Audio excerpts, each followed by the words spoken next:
Hello guys, welcome back my channel. ഇന്ന് ഞാൻ കിടിലൻ ഒരു കുൽഫിയുടെ റെസിപ്പി ആയിട്ടാണ് വന്നിരിക്കുന്നത്. അതും സേമിയ കൊണ്ട് തയ്യാറാക്കിയ വളരെ ടേസ്റ്റിയും വളരെ സിമ്പിളായിട്ടൊക്കെ തയ്യാറാക്കാൻ പറ്റുന്ന ഒരടിപൊളി കുൽഫിയുടെ റെസിപ്പിയാണ്. എങ്ങനെ നമുക്ക് തയ്യാറാക്കുന്നതെന്ന് നോക്കാം. നെയ്യ്, കിസ്മിസും അണ്ടിപ്പരിപ്പും നെയ്യിൽ വറുത്ത് കോരിയത്, കണ്ടൻസ് മിൽക്ക് ഏകദേശം 200 ഗ്രാം കണ്ടൻസ് മിൽക്കാണ് എടുത്തിരിക്കുന്നത്. കണ്ടൻസ് മിൽക്കിന് പകരം പഞ്ചസാര വേണമെങ്കിലും യൂസ് ചെയ്യാം. Stick, tutti frutti, sugar balls, സേമിയ കൂട്ട്. കിച്ചൺ ട്രഷറിൻ്റെ സേമിയ കൂട്ടാണ് എടുത്തിരിക്കുന്നത്. 500 ml മിൽക്ക് 2 പാക്കറ്റ് എടുത്തിട്ടുണ്ട് കേട്ടോ. ഓൾറെഡി എല്ലാവർക്കും സേമിയ പായസം തയ്യാറാക്കാൻ അറിയാം. എങ്ങനെ തയ്യാറാക്കുന്നതെന്ന് എല്ലാവർക്കും അറിയാം.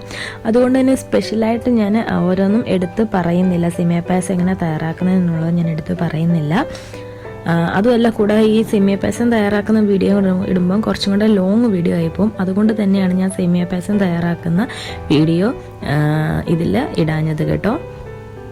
സേമിയ എല്ലാം ചേർത്ത് നന്നായിട്ടൊന്ന് ഇളക്കി കൊടുത്തു. വറക്കാത്ത സേമിയ ആണെങ്കിൽ ജസ്റ്റ് ഒന്ന് വറുത്തിട്ട് വേണം കേട്ടോ തയ്യാറാക്കാനായിട്ട്. സേമിയ പായസം ഉണ്ടാക്കാൻ അറിയാമല്ലോ, അത് പിന്നെ പ്രത്യേകിച്ച് പറയണ്ടല്ലോ സേമിയ വറക്കണമെന്നുള്ളത്. വറുത്ത സേമിയയും കിട്ടും, വറക്കാത്ത സേമിയയും കിട്ടും കേട്ടോ. ഞാൻ കിച്ചൺ ട്രഷറിൻ്റെ സേമിയ പായസത്തിൻ്റെ മിക്സ് കൂട്ടാണ് എടുത്തിരിക്കുന്നത്.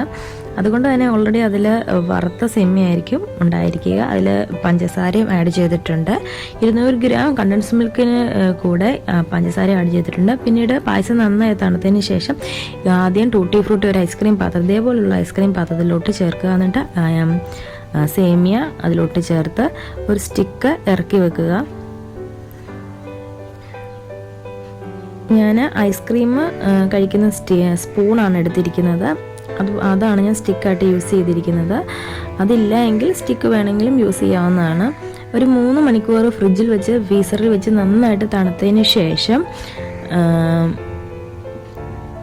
ഒരു പാത്രത്തിലോട്ട് റിമൂവ് ചെയ്തു മാറ്റുക. വളരെ ടേസ്റ്റും വളരെ കളർഫുള്ളും ആയിട്ടുള്ള ഒരു അടിപൊളി സേമിയയുടെ കുൽഫിയാണ്. തീർച്ചയായും നിങ്ങൾ ട്രൈ ചെയ്ത് നോക്കണം.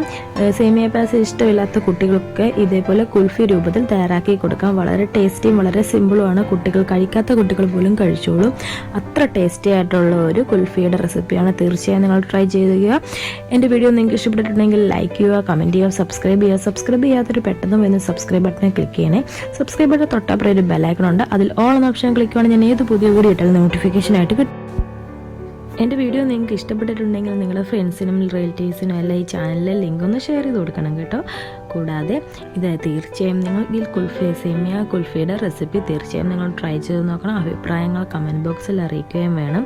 ലൈക്കും ഷെയറും സപ്പോർട്ടും എനിക്ക് തീർച്ചയായിട്ടും ഉണ്ടായിരിക്കണം. അപ്പം മറ്റൊരു അടിപൊളി വീഡിയോയുമായി കാണുന്നിടം വരെ ഓക്കെ, ബൈ, താങ്ക് യു.